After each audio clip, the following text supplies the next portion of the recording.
Hi, I'm Lauren, and I thought marriage meant partnership, loyalty, and building a life together. Instead, I discovered that sometimes the person sleeping next to you every night is the same person plotting your destruction behind your back. On what should have been just another Tuesday morning, I filed for divorce at 9 a.m. By 6 p.m. that same day, I walked into my own home to find his girlfriend twirling around my living room in my wedding dress like she was auditioning for some twisted fairy tale. The universe has a cruel sense of timing, but sometimes that cruelty becomes the very thing that sets you free.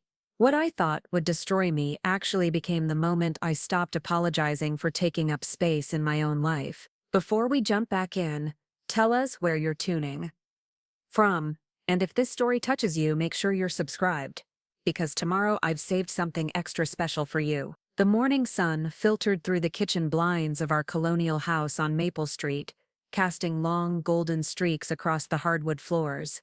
Derek and I had picked out together 3 years ago. Everything about this house had been a joint decision back then, from the sage green paint in the dining room to the white farmhouse sink, where I now stood washing my coffee mug with hands that wouldn't stop trembling. The irony wasn't lost on me, that on the morning I was about to file for divorce, I was still doing the dishes in the home we'd built together. Millbrook, Tennessee had always felt like the kind of place where marriages lasted forever, where couples grew old together on front porches lined with rocking chairs and sweet tea. The town prided itself on family values and community bonds, which made what I was about to do feel like a betrayal of everything this place represented.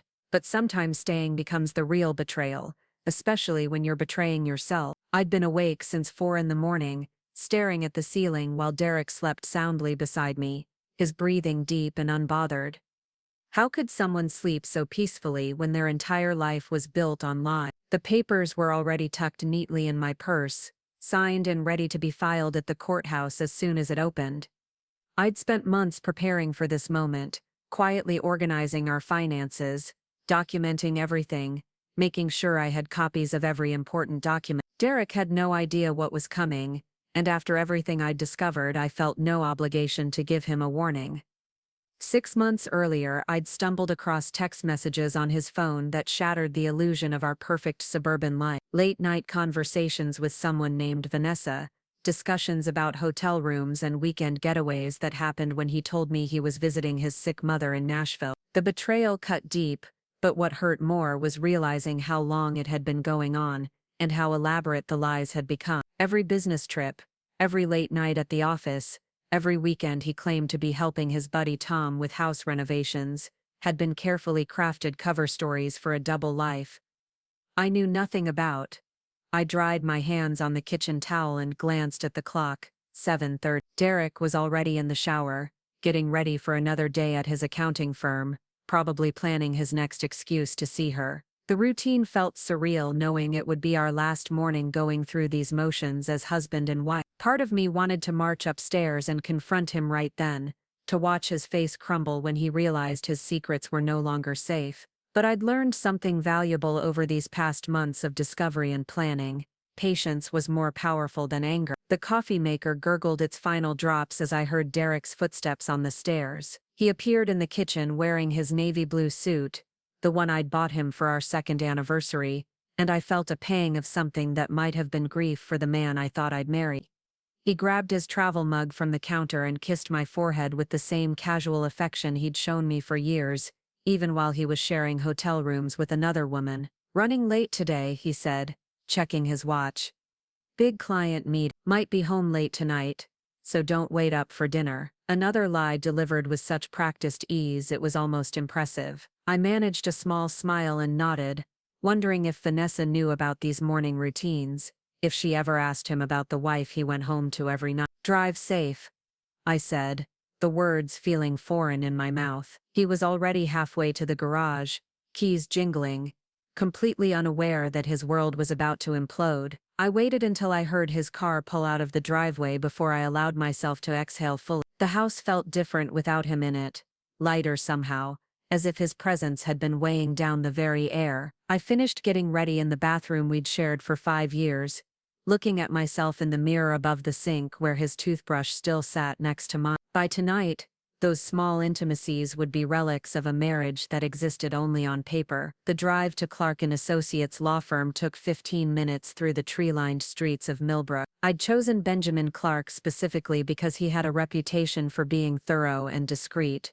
qualities I needed desperately in a town where everyone knew everyone else's business. His office was in a converted Victorian house downtown, painted yellow with white shutters, the kind of place that looked more like someone's grandmother's house than a law office. Mr. Clark was a man in his 60s with kind eyes and a gentle manner that had put me at ease during our initial consultation. He reviewed my papers one final time, explaining the process and what I could expect in the coming week. Tennessee was a no-fault divorce state, which meant I didn't need to prove Derek's infidelity to end our marriage, but the evidence I'd gathered would be crucial when it came to dividing our assets. "Are you sure you want to proceed today?" he asked, his pen poised over the filing document. "Once these are submitted, there's no taking them back quietly." I thought about the text messages I'd screenshot, the hotel receipts I'd found in his jacket pocket, the perfume smell that wasn't mine lingering on his shirt. I thought about the year I'd spent trying to convince myself that his distance was just stress from work, that his lack of interest in planning our future together was just a phase. Most of all, I thought about the woman I'd become while trying to save a marriage to a man who'd already left. "I'm sure," I said, and meant it. The actual filing process was surprisingly quick and mundane for something that represented the end of 5 years together. Papers were stamped, copies were made, and just like that, the wheels of dissolution were set in motion. Derek would be served with the papers within the next few days, probably at his office where his colleagues could witness his shock and humiliation. The thought should have given me satisfaction, but instead I just felt empty, like I'd been holding my breath for months and finally exhaled. I drove home through downtown Millbrook, past the Brew and Bean coffee shop where Derek and I used to have Sunday morning dates, past the park where we'd gotten engaged under the old oak tree. Everything looked the same, but I felt like I was seeing it all through different eyes, as if the act of filing for divorce had shifted my entire perspective on the life I'd been living. The house was exactly as I'd left it, silent and waiting. I had the rest of the day to myself, a strange luxury since I'd taken a personal day from my job at the community center. Derek wouldn't be home until late if his pattern held true, which gave me time to start the practical work of separating a shared life. I needed to open my own bank account, something I realized with embarrassment I should have done years ago. I needed to start looking for my own place, since the house would likely need to be sold as part of the divorce settlement. But first I needed to call Katie Williams, my best friend since college, who had been the only person brave enough to suggest that Derek's behavior wasn't normal. Katie lived in a downtown loft apartment and worked as a graphic designer, her life refreshingly uncomplicated by the suburban expectations that had shaped mine. She'd never particularly liked Derek, though she'd been diplomatic enough not to say so until I started confiding in her about my suspicions. "It's done," I said when she answered on the second ring. "The papers are filed." Her voice was careful, supportive without being celebratory. "This morning, he has no idea what's coming." Katie was quiet for a moment. "How are you feeling?" It was a simple question with a complicated answer. I felt relieved and terrified, empowered and lost, angry and oddly peaceful all at the same time. "Like I'm finally breathing again," I said, and realized it was true. We talked for another 20 minutes about practical matters and emotional ones, about the legal process ahead, and the healing that would need to happen. Katie offered to come over, but I needed this time alone in the house, maybe my last day of existing in this space as Derek's wife. Preparing and narrating this story took us a lot of time, so if you are enjoying it, subscribe to our channel. It means a lot to us. Now back to the story. Tomorrow, everything would be different. I spent the afternoon going through my belongings, separating what was mine from what was ours, from what was his. It was harder than I'd expected, not emotionally but practically. How do you divide a life? Which of us got the set of dishes we'd received as a wedding gift? Who kept the photos from our honeymoon in Gatlinburg? The coffee table we'd spent 3 weekends searching for at antique shops around Nashville. The wedding dress was in the guest room closet, preserved in its protective bag like some kind of sacred relic. I'd had it professionally cleaned and stored after our wedding, thinking maybe someday I'd pass it down to a daughter, or at least keep it as a memento of the happiest day of my life. Looking at it now, I felt nothing but sadness for the woman who'd worn it 5 years ago, so full of hope and trust and naive faith in forever. As the day wore on, I found myself feeling oddly calm about the confrontation that was coming. Derek would be served with divorce papers soon, probably tomorrow or the next day, and then the real drama would begin. He'd come home angry and demanding explanations, probably accusing me of overreacting or being dramatic. He might try to convince me that his affair meant nothing, that we could work through this with counseling and time, but I was done being convinced of things that weren't true. I was done making excuses for behavior that was inexcusable. I was done shrinking myself to fit into a marriage that had never really included me in the first place. The sun was setting when I heard Derek's car in the driveway, earlier than I'd expected given his claimed late meeting. I was in the kitchen making myself a simple dinner, something I rarely did when he was home since he always had opinions about what we should eat and where we should order from. The sound of his key in the front door made my stomach tighten, but not with the anticipation I used to feel when he came home from work. He called out his usual greeting as he came through the door, and I heard him drop his briefcase in the foyer with the same thud it made every evening. Normal sounds of a normal evening in a normal marriage, except nothing about this was normal anymore. I had filed for divorce that morning, and he was walking into our house completely unaware that his life was about to be turned upside down. "Hey babe," he said, appearing in the kitchen doorway with loosened tie and rolled sleeves. "How was your day?" The casual endearment felt like a lie, which I supposed it was. Everything about Derek felt like a lie now that I knew the truth about his other life. I managed a non-committal response about having a quiet day at home, which was technically true even if it omitted the most significant part. Derek grabbed a beer from the refrigerator and settled into his usual evening routine, scrolling through his phone while half watching the news. I wondered if he was texting Vanessa, making plans for their next secret meeting, reassuring her that his suspicious wife hadn't figured anything out. The thought made me feel sick and empowered at the same time. Let him plan. Let him think he was safe. The papers would be served soon enough. I excused myself early, claiming tiredness, and went upstairs to our bedroom. Everything looked the same as it had that morning, but something fundamental had shifted. This was no longer our room, our bed, our shared space. It was just a place where two people who were no longer married in any meaningful way happened to sleep in the same vicinity. Derek came up an hour later, going through his usual bedtime routine, as if this were any other Tuesday night. He brushed his teeth, changed into his pajamas, and climbed into bed beside me like he had thousands of times before. But tonight, as he settled in and reached over to turn off his bedside lamp, I stayed awake, staring at the ceiling and counting down the hours until my new life could finally begin. Tomorrow, Derek Hayes would discover that his wife was not the passive, trusting woman he thought she was. Tomorrow, he would learn that actions have consequences, that lies eventually surface, and that some betrayals can't be smoothed over with apologies and promises to do better. But tonight, I lay in the darkness of our bedroom and felt something I hadn't experienced in months.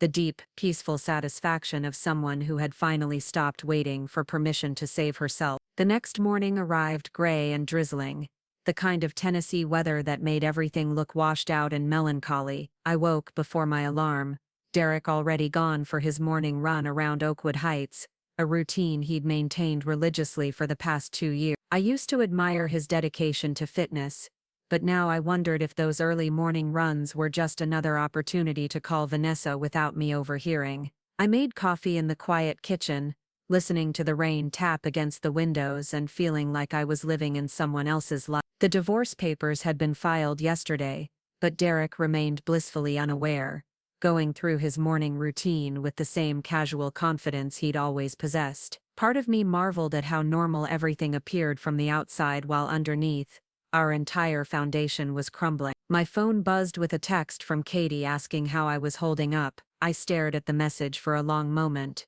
unsure how to answer. The truth was complex and shifting by the hour. Relief mixed with anxiety, determination battled with doubt, and underneath it all was a strange sense of anticipation, like standing at the edge of a cliff and knowing you're about to jump. Derek returned from his run sweaty and energized, grabbing a towel from the laundry room and a bottle of water from the refrigerator. He looked healthy and vibrant, completely at ease in his own skin, and I felt a flash of resentment that he could appear so untroubled while I'd been carrying the weight of our dying marriage alone for months. "The Henderson account came through," he said, toweling off his face. "Looks like we'll be able to take that vacation to Florida after all." The casual reference to our future together felt like a slap. He was making plans for us while secretly planning a life with someone else, and the audacity of it left me speechless. I managed to nod and murmur something appropriate, but inside I was screaming at the elaborate performance he was putting on. He headed upstairs for his shower, and I found myself staring at his phone, which he'd left on the kitchen counter. For months he'd been protective of that device, taking it with him everywhere, never leaving it unattended. But this morning, perhaps distracted by his good news about the Henderson account, he'd forgotten his usual caution. The temptation was overwhelming. I could unlock it. I knew his passcode, had watched him enter it countless times and see exactly what kind of messages he was exchanging with Vanessa. I could confirm what I already suspected, gather more evidence for the divorce proceedings, arm myself with ammunition for the confrontation that was coming, but I didn't touch it, not because I respected his privacy anymore, but because I realized I didn't need more. I already knew everything I needed to know, and torturing myself with the intimate details of his betrayal wouldn't change anything. Instead, I refilled my coffee cup and sat at our kitchen table watching the rain streak down the windows and feeling oddly peaceful about the decision I'd made. When Derek came downstairs dressed for work, he grabbed his phone without seeming to notice it had been sitting unguarded. The oversight felt symbolic somehow, like his confidence in his deception was making him careless. He kissed my cheek goodbye with the same perfunctory affection he'd shown me for years, and I wondered if Vanessa received the same casual treatment,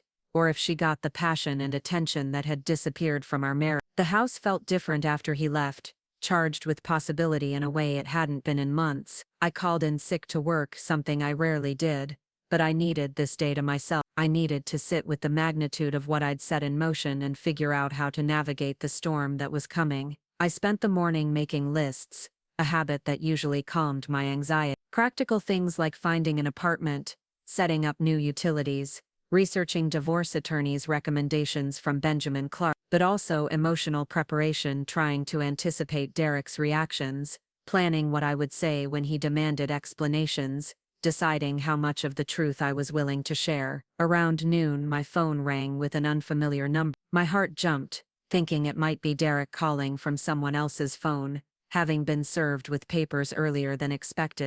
But it was a woman's voice, professional and courteous, introducing herself as someone from the Pine Valley Country Club. "Mrs. Hayes, I'm calling about your husband's guest privileges for this evening's dinner. The reservation shows party of 2, but the name listed as his guest isn't in our system. Should we add her as a temporary member for the evening?"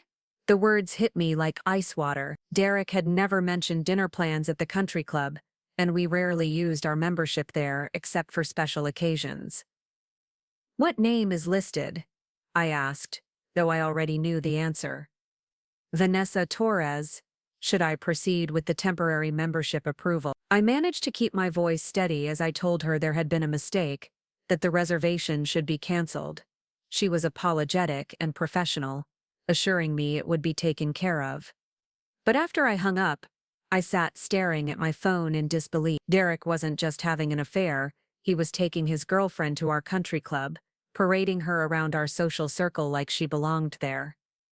The boldness of it was breathtaking. Pine Valley wasn't just any restaurant.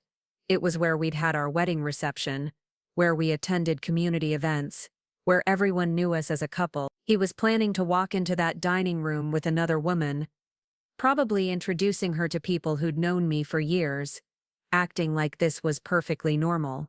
I called the club back and spoke to the manager, someone I'd known since we'd joined 3 years ago. I explained that my husband's reservation should remain canceled, and that under no circumstances should Vanessa Torres be granted any kind of access to the club using our membership.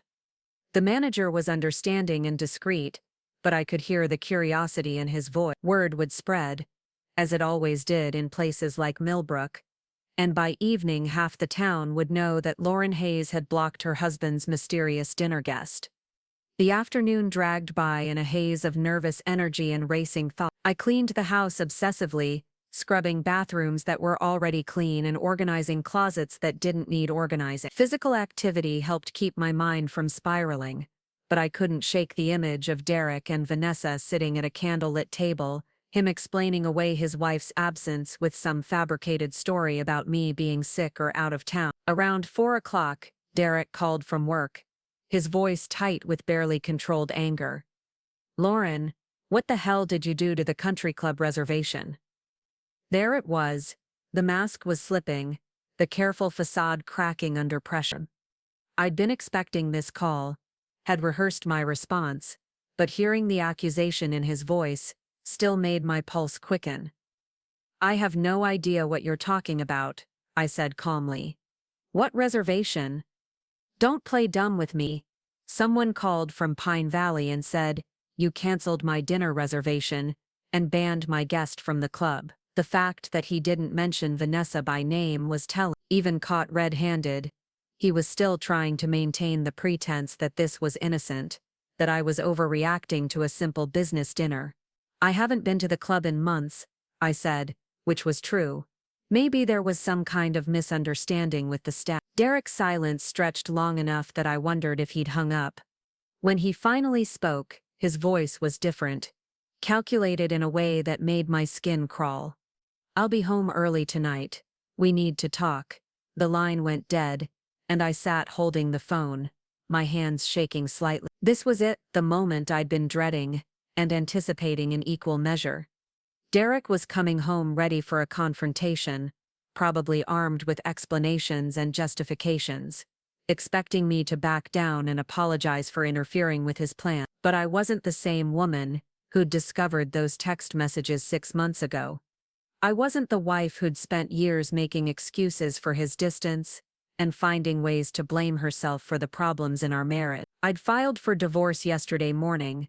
I'd canceled his romantic dinner with his girlfriend this afternoon, and tonight I was going to face him with the truth. I spent the next 2 hours preparing for battle, not with weapons, but with documents. I gathered printouts of the bank statements showing the hotel charges, copies of the text messages I'd photographed, receipts from restaurants I'd never been to, but that showed up on our credit card statement. Everything was organized neatly in a folder, ready to present if Derek tried to deny or minimize what he'd been doing.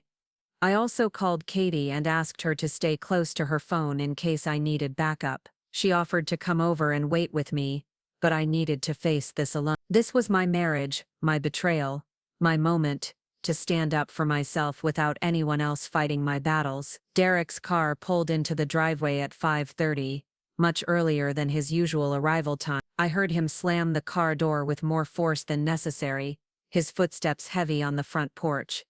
When he came through the door, his face was a mixture of anger and something else I couldn't quite identify. Fear, maybe, or the beginning of understanding that his carefully constructed double life was unraveling. "We need to talk," he said without preamble, not bothering with his usual greeting. I was sitting at the kitchen table with my folder of evidence, hands folded calmly in my lap. "I'm listening." Derek began pacing the kitchen, running his hands through his hair in a gesture I recognized as stress. "I don't know what kind of game you're playing, but canceling my business dinner and embarrassing me at the club crosses a line." "Business dinner," I repeated quietly. "Is that what you're calling it?" "Yes, that's what I'm calling it because that's what it was. Vanessa Torres is a potential client, and you just cost me a significant account by acting like a jealous, paranoid wife." The lie was so smooth, so practiced, that I almost admired his commitment to the performance. He was doubling down, hoping I'd buy the explanation and retreat back into the comfortable ignorance I'd lived in for so long. "Show me her business card," I said. Derek stopped pacing. "What? If she's a potential client, show me her business card. Show me the proposal you were planning to present. Show me any documentation that proves this was business." The silence that followed was deafening. Derek's face went through a series of expressions: confusion, calculation, resignation, and finally anger. Pure, undiluted rage that someone had dared to question his authority in his own home. "I don't owe you proof of anything," he said, his voice low and dangerous. I'm the one who works 60 hours a week to pay for this house, this lifestyle, your membership at that club. I don't need permission from my wife to conduct business. There it was, the real Derek. The man who'd been hiding behind 5 years of careful pretense. The man who saw our marriage as a hierarchy with himself at the top, who viewed my contributions as insignificant compared to his financial dominance. You're right, I said, standing up slowly. You don't owe me proof. You don't owe me explanations. You don't owe me anything at all. I picked up the folder from the table and set it down in front of him.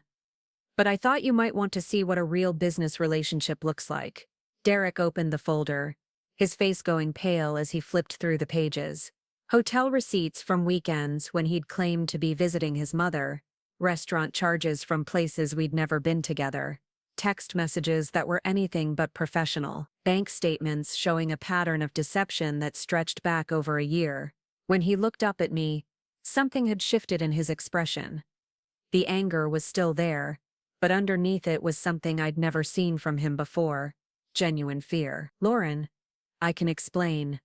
No, I said, surprised by the steadiness of my own voice. You can't, and I don't want you to try. I walked over to the kitchen counter where I'd left a copy of the divorce papers, the ones that had been filed yesterday morning while he was getting ready for work, completely unaware that his world was about to change forever. Derek Hayes, I said, sliding the papers across the counter toward him. You've been served. The color drained from his face as he stared at the official documents. What is this? Divorce papers filed yesterday morning at 9:15, about 12 hours before you planned to take your girlfriend to our country club. Derek's hands shook as he picked up the papers, scanning the legal language that spelled out the end of our marriage. You can't be serious. You're filing for divorce because of a few business dinners. I almost laughed at his continued commitment to the lie, even with overwhelming evidence spread out in front of him. I'm filing for divorce because I deserve better than a husband who thinks I'm too stupid to notice when he's living a double life. This is insane, Derek said, his voice rising. You're throwing away 5 years of marriage over nothing. Vanessa means nothing to me. It was just what? I asked. Just sex? Just fun? Just something to do when you got bored with your wife? Derek slammed his hand on the counter, making me jump. It's not what you think. You've been so distant lately, so cold. I felt like I was living with a stranger. Vanessa made me feel alive again. There it was, the blame shifting I'd been expecting. Somehow, his affair was my fault for not being exciting enough, for not making him feel sufficiently appreciated, for failing to be the wife he thought he deserved. So instead of talking to me about feeling distant, instead of suggesting counseling or making an effort to reconnect, you decided to start a relationship with someone else while staying married to me. It wasn't supposed to happen, Derek said, and for the first time he sounded genuinely remorseful. It just did, and then it got complicated, and I didn't know how to end it without hurting everyone, so you decided to hurt me instead, by lying to my face every single day. Derek sat down heavily in one of the kitchen chairs, the fight going out of him as the reality of the situation sank in. What do you want from me, Lauren? An apology? Groveling? I'll end it with Vanessa right now. We can go to counseling.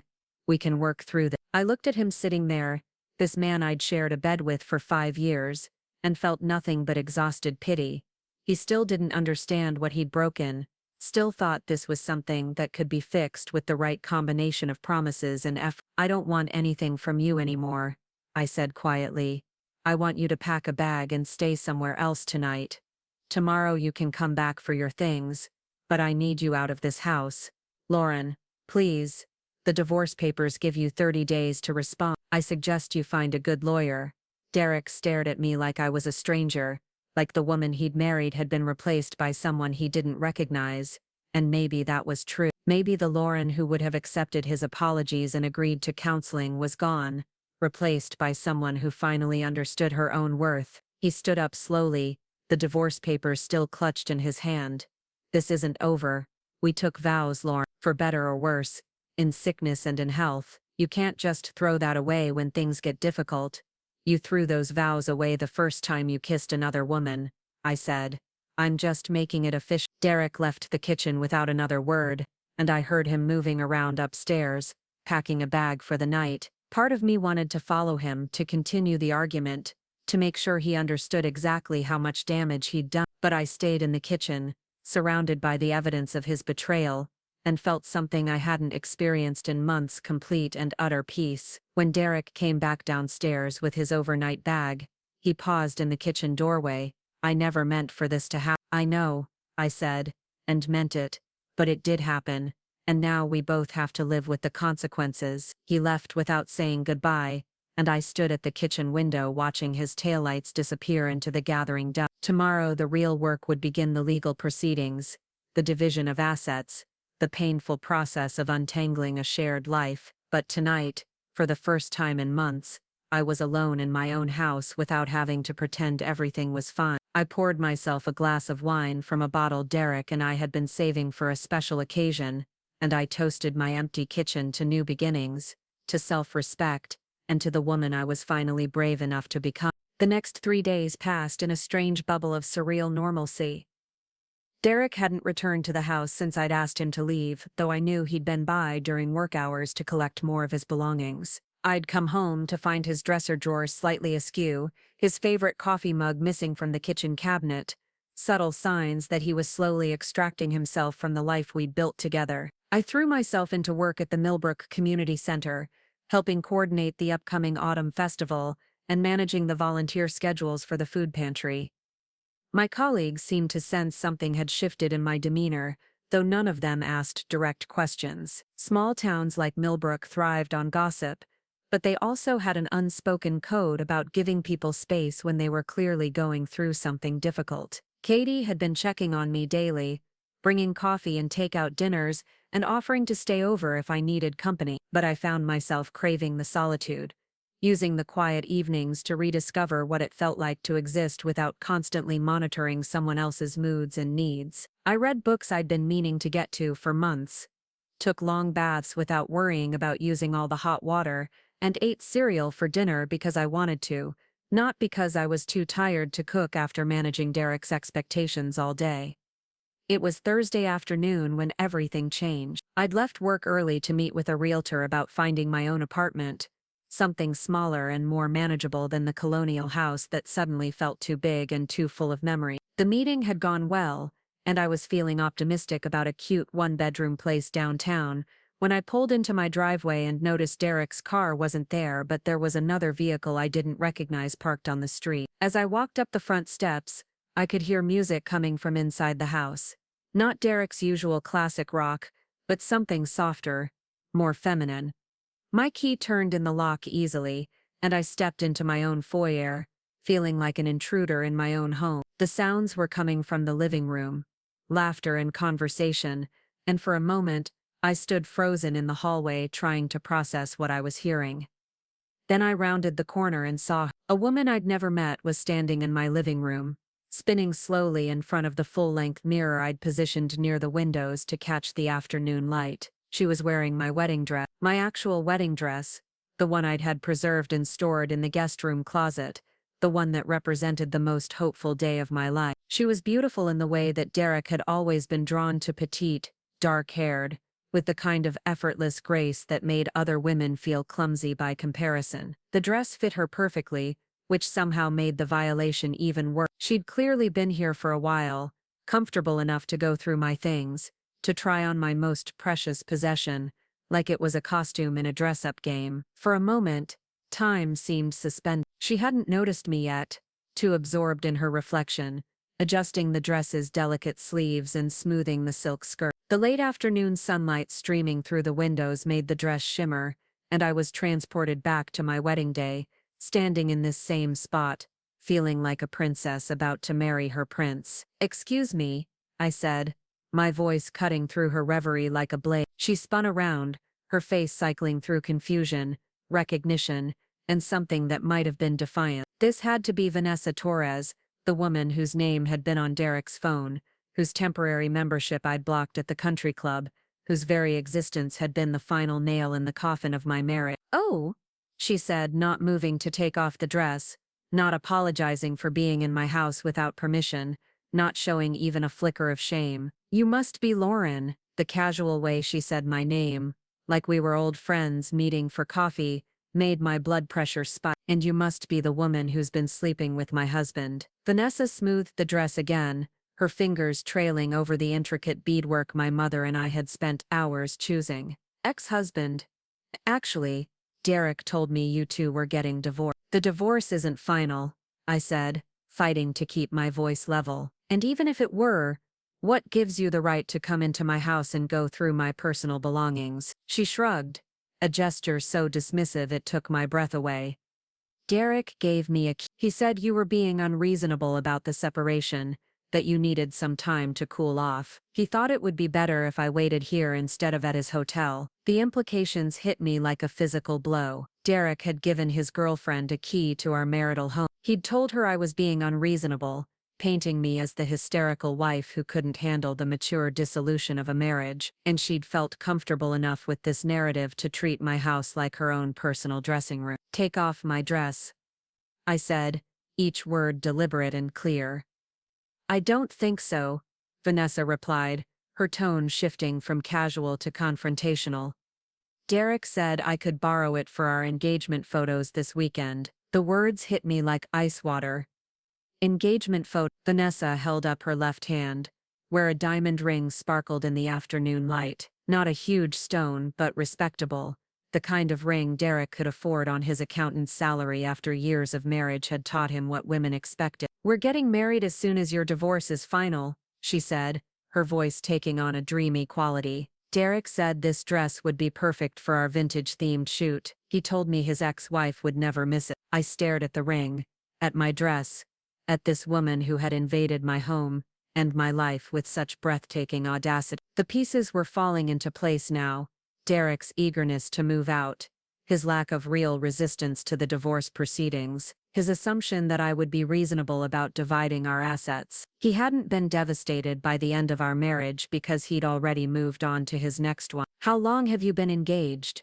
I asked. 2 weeks, Vanessa said, admiring the ring. Again, right after you served him with papers. Actually, Derek said it made him realize what was really important. 2 weeks. He'd been married to me for 5 years, and 2 weeks after I filed for divorce, he was engaged to someone else. The timeline was staggering in its cruelty, but it also clarified something important. This hadn't been a moment of weakness or a midlife crisis. This had been a calculated transition from one relationship to another, with me serving as the placeholder until he was ready to upgrade.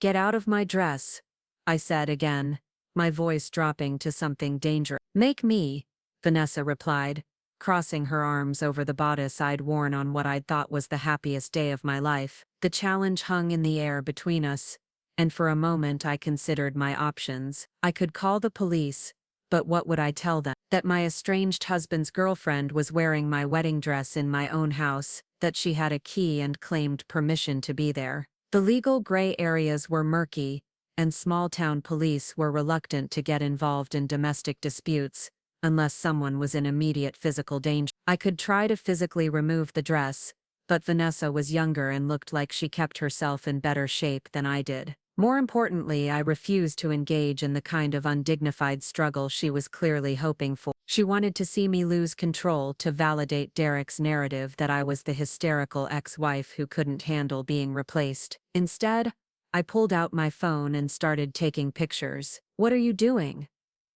Vanessa demanded, finally looking uncomfortable. Documenting, I said, snapping photos from multiple angles. This is actually a gift. A gift? I couldn't keep the disbelief out of my voice. Think about it, Katie said. Derek just showed you exactly who he is and what you're dealing with. No more wondering if you made the right decision. No more second-guessing yourself about the divorce. He's engaged to another woman and letting her play dress-up in your clothes while you're trying to rebuild your life. The man you thought you married never existed. She was right, of course. The Derek I'd fallen in love with, the one who'd proposed under the oak tree in the park and promised to love me forever, had been a carefully constructed performance. The real Derek was the man who could give his girlfriend a key to his wife's house and think that was acceptable behavior. After I hung up with Katie, I called Benjamin Clark and left a detailed voicemail about the day's events. Then I called a locksmith and paid extra for emergency service, needing to know that Derek and his girlfriend couldn't walk into my space uninvited ever again. While I waited for the locksmith to arrive, I sat in my living room looking at the spot where Vanessa had been standing in my wedding dress, and I felt something unexpected gratitude. Not for what had happened, but for the clarity it had provided. Every doubt I'd had about divorcing Derek, every moment of guilt about breaking up our family, every second thought about whether I was overreacting to his affair, dissolved in the face of what I'd witnessed today. This wasn't about jealousy or hurt feelings or wounded pride. This was about respect, dignity, and basic human decency. Derek had shown me that he possessed none of those qualities, and Vanessa had shown me that she didn't either. They deserved each other, and I deserved better than both of them. The locksmith arrived as the sun was setting, a kind older man who didn't ask questions about why I needed my locks changed immediately. As he worked, I packed Derek's remaining belongings into boxes, setting them on the front porch for him to collect at his convenience. I was done sharing space with someone who had so little regard for my boundaries. When the locksmith finished and handed me the new keys, I felt something shift inside me.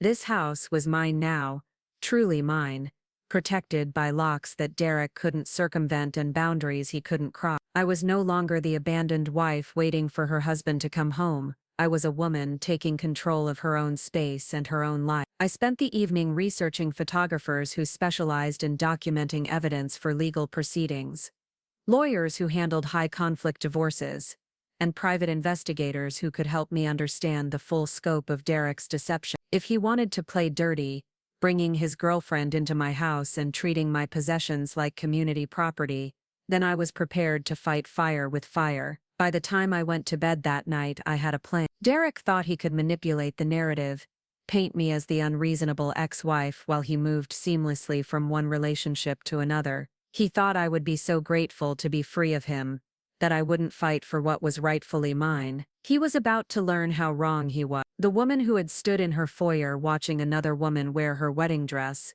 was not the same woman who had discovered his affair 6 months ago. I had been transformed by betrayal into someone stronger, angrier, and infinitely more dangerous to his carefully laid plan. Derek Hayes had no idea what was coming for him, but he was about to find out. The photographs I'd taken of Vanessa in my wedding dress were just the beginning. Over the weekend, I compiled a comprehensive dossier of Derek's activities that painted a picture of systematic deception far more extensive than I'd originally realized. The private investigator I'd hired, a sharp woman named Detective Rodriguez, who'd retired from the Nashville police force, had been busy tracing Derek's digital footprint and financial transactions. What she uncovered was staggering. Derek hadn't just been having an affair, he'd been living an entirely separate life. The hotel charges I'd discovered were only the tip of the iceberg. He'd been renting a furnished apartment across town under Vanessa's name, using our joint credit card to pay for utilities and furnish. He'd been taking her on weekend trips to Nashville and Memphis, charging romantic dinners and couples spa treatments to accounts I helped fund with my community center salary. Most damaging of all, Detective Rodriguez had uncovered evidence that Derek had been systematically moving money from our joint accounts into a private account he'd opened 6 months ago. Small amounts at first, then larger transfers disguised as business expenses or emergency repair. He'd been planning his exit strategy long before I'd filed for divorce, quietly building a nest egg for his new life while leaving me to cover the household expenses. Benjamin Clark reviewed the evidence with the focused intensity of a prosecutor preparing for trial. "This is financial fraud," he said, spreading the bank statements across his desk. "He's been stealing marital assets to fund his relationship with another woman. We can not only stop the transfers, we can demand restitution for what he's already taken." The legal terminology felt surreal. Fraud, theft, restitution. These were words I associated with criminals, not with the man who'd shared my bed for 5 years. But the evidence was undeniable, documented in Derek's own hand through credit card receipts and bank transfers. that told the story of a man who'd been systematically dismantling our marriage while pretending to be a loving husband. "There's more," Detective Rodriguez said, pulling out a manila folder thick with photographs. "I followed them over the weekend.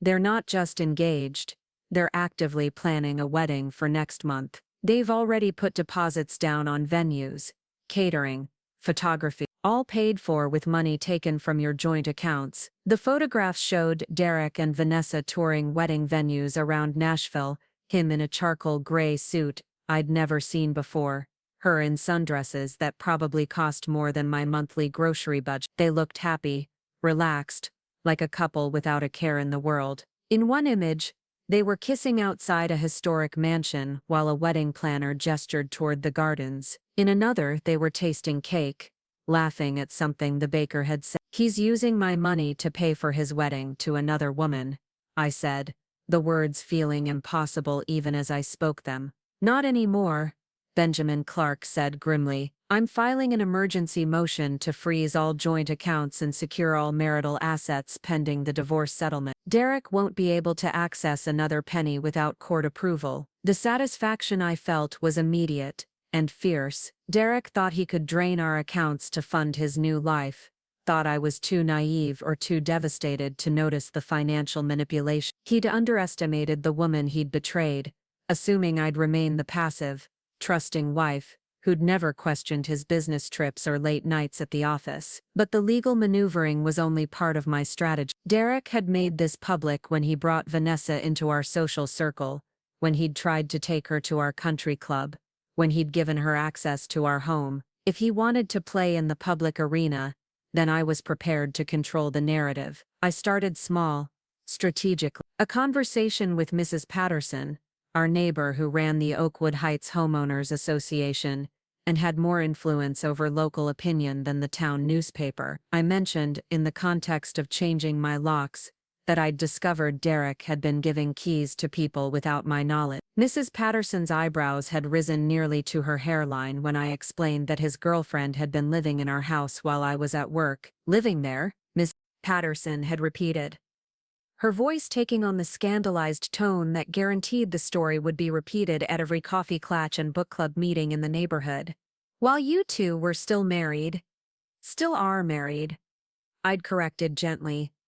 "The divorce isn't final yet." Within hours, my phone was buzzing with calls from other neighbors, women who'd always been polite but distant, suddenly eager to express their support and share their own suspicions about Derek's behavior. Apparently, several people had noticed the unfamiliar car in our driveway at odd hours, had seen Derek leaving early in the morning with overnight bags on weekends, when I was supposed to be out of town visiting my sister. "We thought it was strange," confided Sarah Jenkins from 3 houses down. "But you know how it is. You don't want to interfere in other people's marriages." The groundswell of community support was both gratifying and eye-opening. I'd spent months feeling isolated and confused, wondering if I was imagining the distance in my marriage or overreacting to Derek's behavior. Now I discovered that half the neighborhood had been witnessing his deception, noting the signs of his double life, waiting for someone else to say what they'd all been thinking. But Derek wasn't passive in the face of my counteroffensive. When the joint accounts were frozen and he discovered he couldn't access the money he'd been counting on for his wedding expenses, his response was swift and ugly. He showed up at my office at the community center on Tuesday afternoon, demanding to speak with me privately. "You can't do this," he said, cornering me in the break room where I'd gone to avoid making a scene in front of my colleagues. "That money is as much mine as yours." "The money you stole to pay for your girlfriend's engagement ring?" I asked calmly. "The money you've been using to rent an apartment for her and plan your wedding while we're still married?" Derek's face flushed red. "I don't know what you think you've discovered, but you're delusional if you think you can prove anything." I pulled out my phone and showed him one of Detective Rodriguez's photographs, Derek and Vanessa signing papers at what was clearly a wedding venue, with a date stamp from 3 days ago. "Try me," the confidence drained from his face as he stared at the image.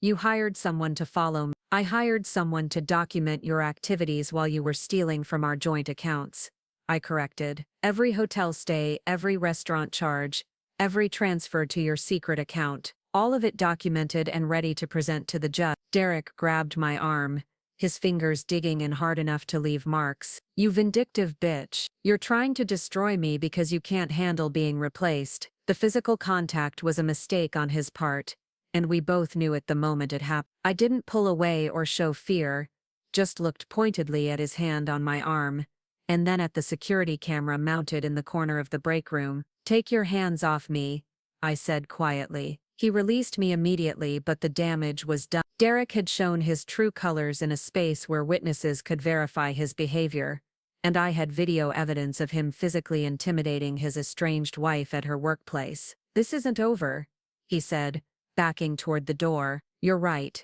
I agreed.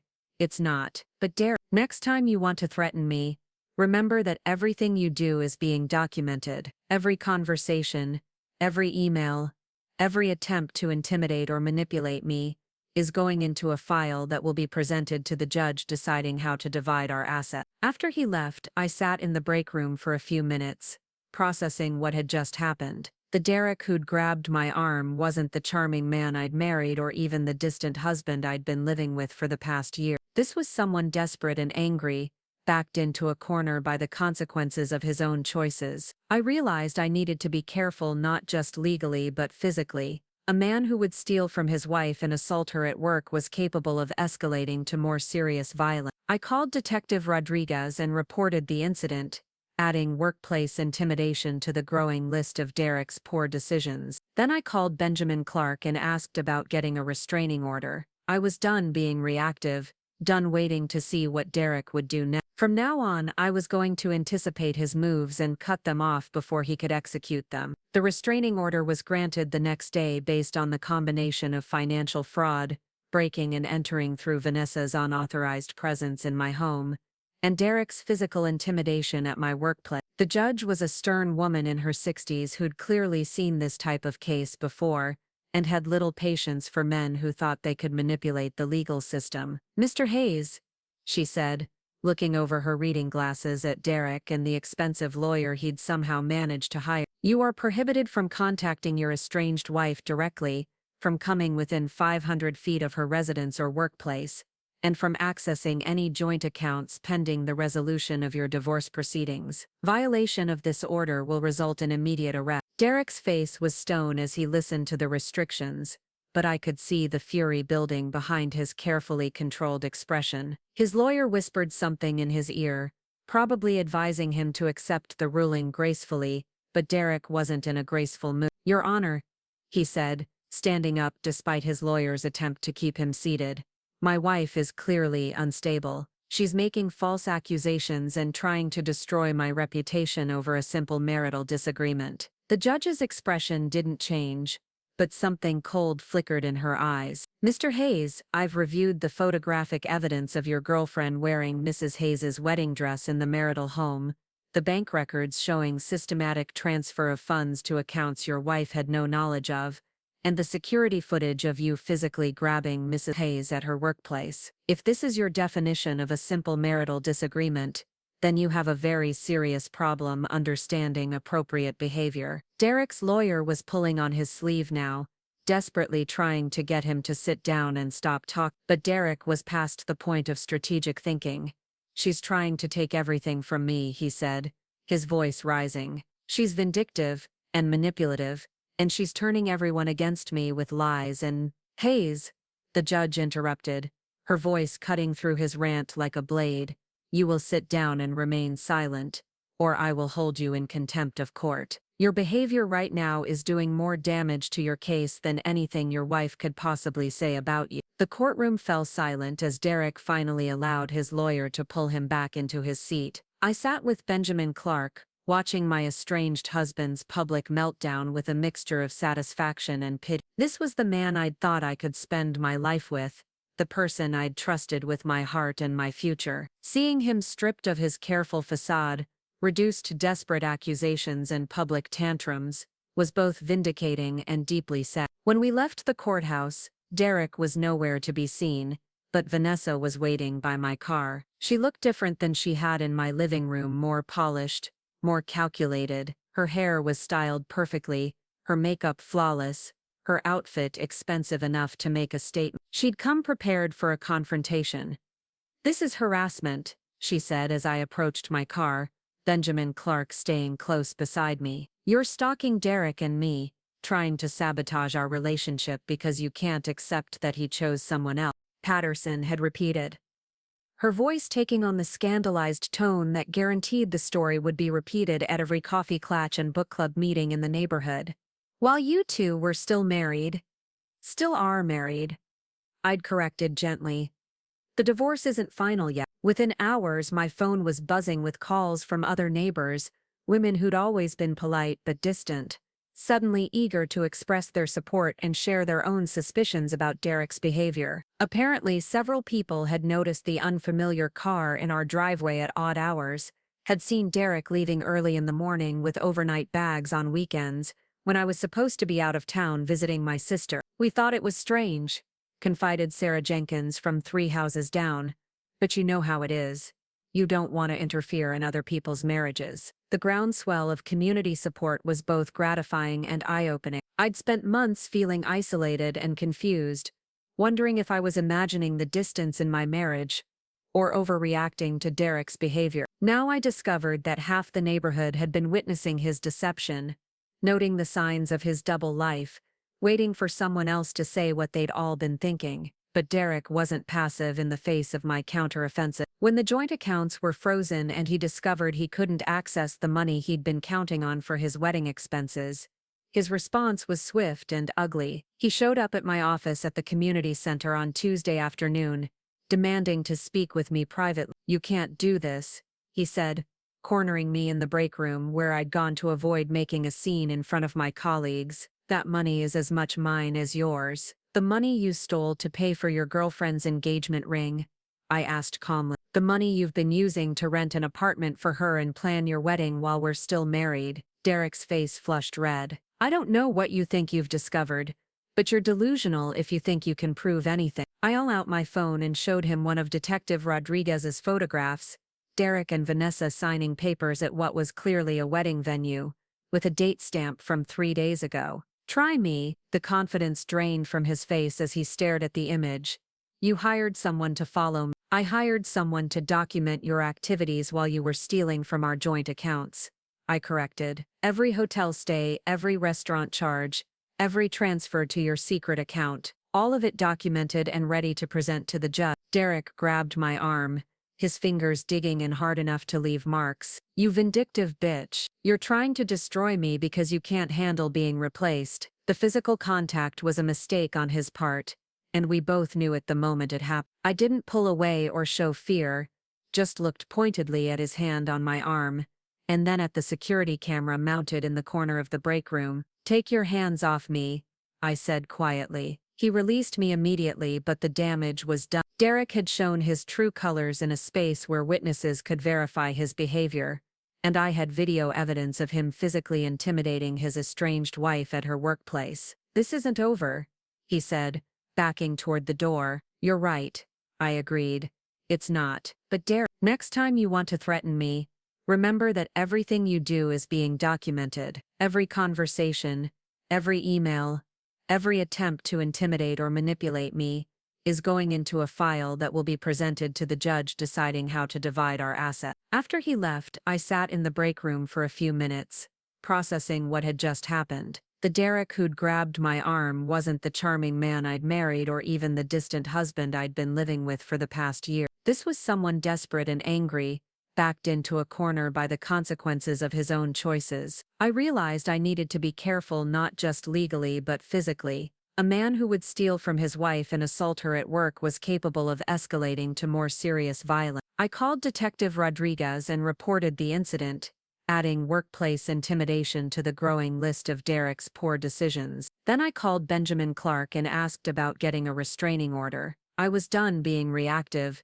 done waiting to see what Derek would do next. From now on, I was going to anticipate his moves and cut them off before he could execute them. The restraining order was granted the next day based on the combination of financial fraud, breaking and entering through Vanessa's unauthorized presence in my home, and Derek's physical intimidation at my workplace. The judge was a stern woman in her 60s who'd clearly seen this type of case before, and had little patience for men who thought they could manipulate the legal system. "Mr. Hayes," she said, looking over her reading glasses at Derek and the expensive lawyer he'd somehow managed to hire, "you are prohibited from contacting your estranged wife directly, from coming within 500 feet of her residence or workplace, and from accessing any joint accounts pending the resolution of your divorce proceedings. Violation of this order will result in immediate arrest." Derek's face was stone as he listened to the restrictions, but I could see the fury building behind his carefully controlled expression. His lawyer whispered something in his ear, probably advising him to accept the ruling gracefully, but Derek wasn't in a graceful mood. "Your Honor," he said, standing up despite his lawyer's attempt to keep him seated, "my wife is clearly unstable. She's making false accusations and trying to destroy my reputation over a simple marital disagreement." The judge's expression didn't change, but something cold flickered in her eyes. "Mr. Hayes, I've reviewed the photographic evidence of your girlfriend wearing Mrs. Hayes's wedding dress in the marital home, the bank records showing systematic transfer of funds to accounts your wife had no knowledge of, and the security footage of you physically grabbing Mrs. Hayes at her workplace. If this is your definition of a simple marital disagreement, then you have a very serious problem understanding appropriate behavior." Derek's lawyer was pulling on his sleeve now, desperately trying to get him to sit down and stop talking. But Derek was past the point of strategic thinking.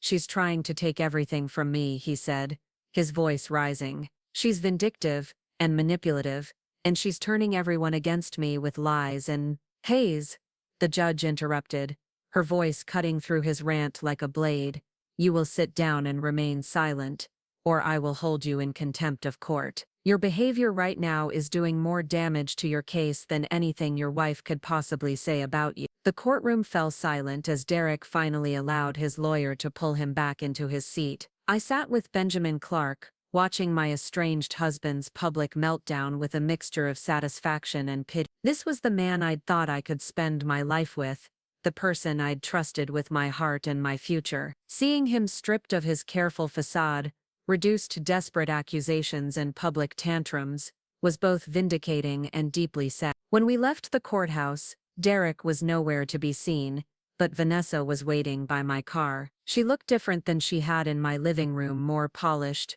more calculated. Her hair was styled perfectly, her makeup flawless, her outfit expensive enough to make a statement. She'd come prepared for a confrontation. "This is harassment," she said as I approached my car, Benjamin Clark staying close beside me. "You're stalking Derek and me, trying to sabotage our relationship because you can't accept that he chose someone else. Derek's girlfriend, wearing my wedding dress, in my house without my permission. I'm sure these will be very interesting to show my lawyer." Vanessa's bravado faltered slightly. "You can't use those. I didn't give you permission to photograph me." "In my own house," I laughed, a sound with no humor in it. "I can photograph whatever I want in my own house, including thieves." "I'm not a thief," she protested. "Derek said I could borrow it. Derek doesn't own this dress. It's not marital property to be divided. It's my personal possession, and you're stealing it." I continued taking photos, documenting not just Vanessa in the dress, but the evidence of her extended stay in my home. Makeup scattered across my bathroom counter, unfamiliar clothes draped over my bedroom chair, takeout containers in my kitchen sink. She'd been living here, playing house in my space, while I'd been working and apartment hunting, and trying to rebuild my life. "Fine," Vanessa said, finally beginning to unzip the dress. "Keep your old dress. I'll buy my own." "Good plan," I said, not lowering my phone. "I'm sure there are lots of beautiful dresses available for women who specialize in stealing other people's husbands." She stepped out of the dress carefully, leaving it in a heap on my living room floor, while she grabbed her jeans and t-shirt from my couch. "Derek told me you were bitter," she said, pulling her clothes on with sharp, angry movement. "He said you'd been cold and distant for years, that your marriage was dead long before I came along." "And you believed him?" I asked. "You honestly thought a man who was willing to lie to his wife for over a year would tell you the truth about why his marriage failed?" Vanessa paused in the middle of buttoning her jeans, something flickering across her face that might have been doubt. Derek wouldn't lie to me. Derek lied to me every day for months, I said. He lied about where he was going, who he was with, what he was doing. He lied about business trips and late meetings, and weekend obligations. What makes you think you're special enough to be exempt from his dishonesty? Because I'm not his wife, she said, but the confidence was gone from her voice. I'm not the one making him feel trapped and suffocated. I bent down and carefully picked up my wedding dress, holding it against my chest like armor. You're right. You're not his wife yet. But you will be soon. And then you'll discover what it's like to be married to a man who thinks commitment is just another word for imprisonment. Vanessa finished dressing in silence, gathering her makeup from my bathroom and her belongings from my bedroom. I followed her through the house, documenting her removal of items she clearly had no right to, building my case for the lawyers and the courts, and anyone else who might question why I'd been so unreasonable about this divorce. At the front door, she paused and turned back to face me. Derek was right about you, she said. You are bitter and cold. No wonder he found someone else. You know what's funny? I said, still holding my wedding dress. 6 months ago, that comment would have destroyed me. I would have spent weeks wondering if you were right, if I really was the problem in my marriage, but now I just feel sorry for you. Sorry for me? Vanessa's laugh was sharp and defensive. I'm the one who gets to marry Derek. I'm the one he chose. You're the one he's settling for, I corrected.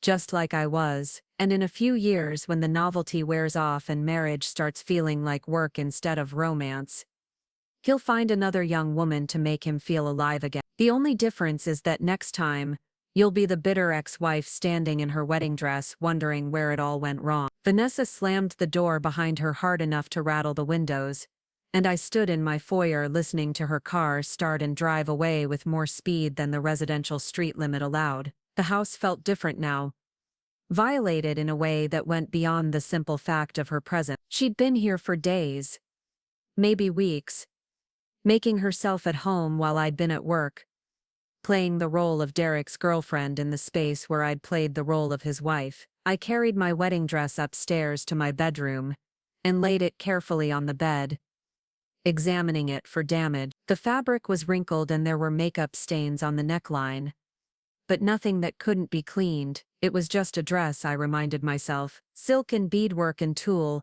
beautiful but ultimately replaceable. The real violation wasn't what she'd done to my dress.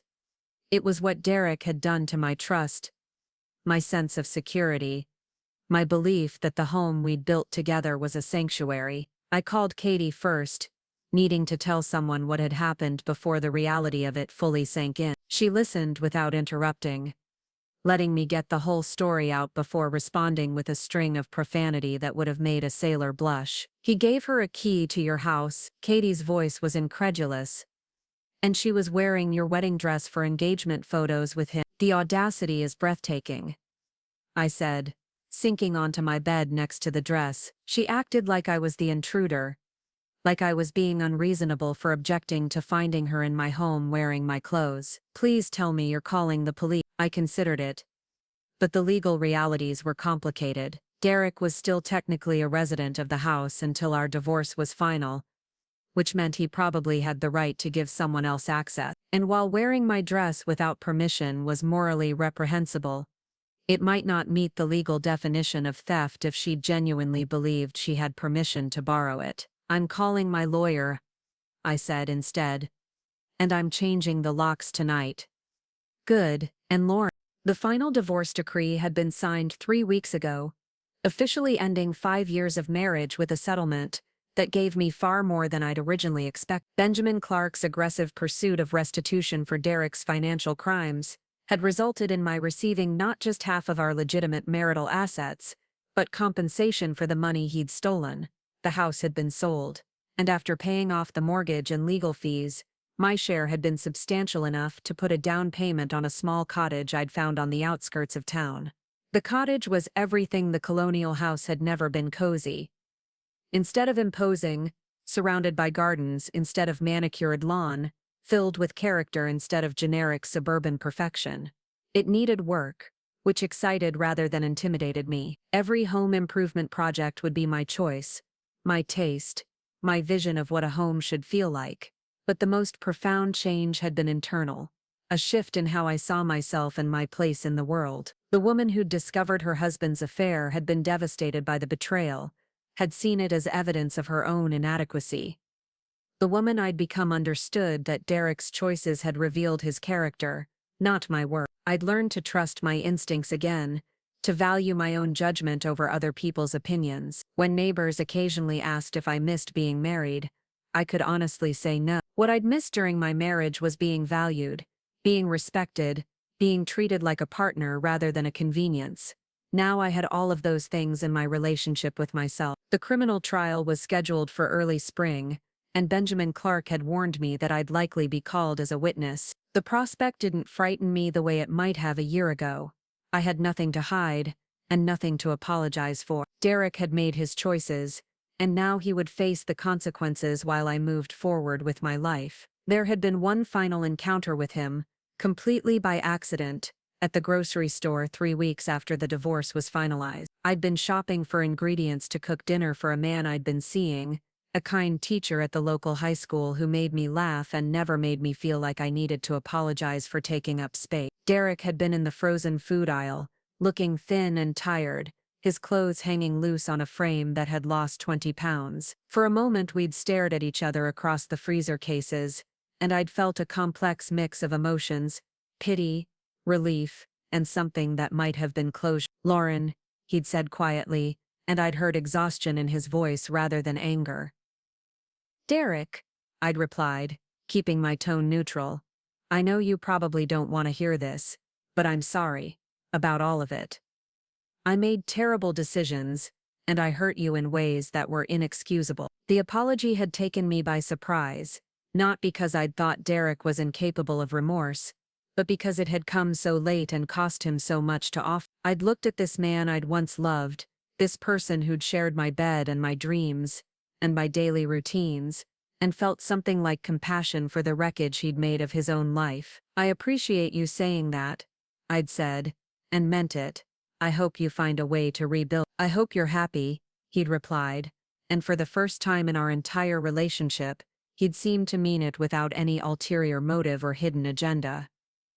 "I am," I'd told him, and realized it was completely true. We'd parted ways in that grocery store, two people who'd once shared everything now politely stranging around each other's presence in the frozen foods section. But there had been dignity in that final exchange, a recognition that we'd both survived the destruction of our marriage and were moving forward in different directions. Later that evening, cooking dinner for someone who appreciated both the meal and the effort I'd put into making it, I'd reflected on how far I'd traveled from the woman who'd filed for divorce that Tuesday morning. That version of myself had been brave but broken, strong but scared, determined but uncertain about what lay ahead. The woman I'd become was integrated in a way I'd never experienced before. My strength came from self-knowledge rather than stubbornness, my confidence from genuine accomplishment rather than defensive bravado. I'd learned that leaving a marriage that was destroying me wasn't failure. It was the most successful thing I'd ever done. My cottage was small, but it was mine, paid for with money I'd earned and decisions I'd made. My work was challenging but meaningful, helping other women find their way out of situations that mirrored my own. My friendships were deeper, my family relationships healthier, my romantic prospects infinitely more promising because I was no longer settling for someone who treated me like a convenience. Most importantly, I'd learned to trust the voice inside me that had always known something was wrong in my marriage, but had been trained to doubt itself. That voice had guided me through the divorce, the legal battles, the financial complexities, and the emotional rebuild. Learning to listen to it had been the most valuable education I'd ever received. 6 months ago, I'd thought my life was ending when I discovered Derek's affair. I'd seen divorce as a catastrophic failure, a public admission that I hadn't been woman enough to keep my husband satisfied. Now I understood that my marriage had been the failure, and my divorce had been the correction. Standing in my garden on a crisp October evening, watching the last roses bloom before winter, I felt something I hadn't experienced since childhood, complete comfort in my own skin. I wasn't someone's wife anymore, wasn't defined by my relationship to another person, wasn't constantly editing myself to fit someone else's expectations. I was simply Lauren Hayes, a woman who'd survived betrayal and discovered that she was stronger than she'd ever imagined. The wedding dress that had once represented my hopes for the future was now donated to a charity that helped low-income brides, transformed from a symbol of broken dreams into a gift for someone else's new beginning. The house I'd shared with Derek had been replaced by a cottage that reflected my own taste and priorities. The joint accounts that had been drained to fund his deception were now individual accounts that I controlled completely. The marriage that had diminished me had ended, leaving space for a life that enlarged me. Derek was facing years of legal consequences for his crimes, his career destroyed, his reputation ruined, his future girlfriend probably Googling his name and discovering the kind of man he really was. Vanessa was back in Georgia, hopefully wiser about the kind of men who pursued married women with promises of better relationships, and I was here, in my cottage, in my life, surrounded by people who valued me for who I was, rather than what I could provide them. The woman who'd worn that wedding dress 5 years ago had believed that love meant sacrifice, that marriage required diminishing herself to make room for someone else's ego, that commitment meant staying even when staying was destroying her. The woman I'd become understood that real love required mutual respect, that healthy relationships enlarged both people rather than shrinking one to accommodate the other, that commitment to another person should never come at the cost of commitment to yourself. My story wasn't unique. Women all over the world were discovering that they deserved better than what they'd settled for, that leaving toxic situations was an act of self-respect rather than selfishness, that rebuilding their lives as single women was often infinitely preferable to slowly dying in bad marriages. But it was my story, and I'd written the ending myself, not the ending I'd planned when I'd walked down the aisle in that white dress, but a better one. An ending where I saved myself, fought for myself, and created a life that honored the person I'd always been, underneath the role of Derek's accommodating wife. The future stretched ahead, full of possibilities I'd never considered when I'd thought my happiness depended on making someone else happy. New relationships built on equality rather than desperation, professional achievements limited only by my own ambition, personal growth unrestricted by someone else's insecurities. Derek Hayes had tried to steal my money, my house, my sense of security, and my self-worth. Instead, he'd given me the greatest gift possible, the motivation to discover who I really was when I stopped trying to be who he needed me to be. Sometimes the worst thing that happens to you becomes the best thing that ever happened to you, but only if you're brave enough to walk through the fire and claim the life waiting on the other side. I'd done that, and every morning I woke up in my cottage, I was grateful for the strength I'd found in myself and the future I'd built with my own hands. Up next, you've got 2 more standout stories right on your screen. If this one hit the mark, you won't want to pass these up. Just click and check them out.